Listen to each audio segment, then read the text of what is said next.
But if you want to be with Maymay, tell us na lang. So we can fix it. It's okay. I wanted to be outside at first, but now, okay now. Huh? Yeah. Yeah. Nagtampo ako na pinapapasok niya ako sa loob kasi inuubo ako at saka ayaw niya na magkasakit ako. Pero alam ko naman po kasi na hindi niya alam yung rason kung bakit gusto ko sa labas. Actually, same lang naman yung...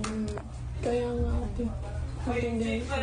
Pero, labas ka na lang. Sumama na lang sa'yo. Huwag na ate, yung din naman. Nawiwi na.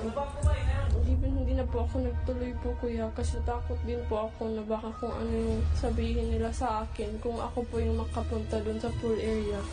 Dahil napansing nagdamdam ang kaibigan, si Maymay di na iwasang mag-alala kay Kisses. Feel ko tuloy gusto niya sa life. Kaya mo na lang. It's not affecting us either way. Ako, gusto ko kung yung gusto niya. Kasi, paano naman ko kung sa labas o siya sa loob, tapos iba yung nararamdaman niya. Pero ayaw na niya mag-change my identity. Nasa-challenge talaga ako kuya na may ma-prove sa mga kasama ko. Especially, this is Dream Team. Dapat you always have something to give to the group. Gusto ko po kuya ng trust at saka ng respeto po nila. Kasi Hindi, sa loob ako. Magugulo pa yan. Okay na. Okay. gusto ko.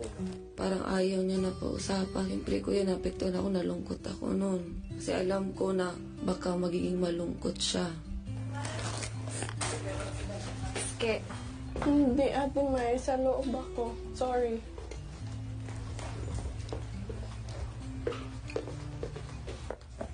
Ka na mag-alala. Okay lang. Nandiyan naman si Ate Elise mo tsaka si Ate Jane rin niya. Nag-answers tsaka kami. Alam mo, para mas ano yung idea niya. Pag nasa kabila siya, wala siya man. Bye, 2 minutes na lang.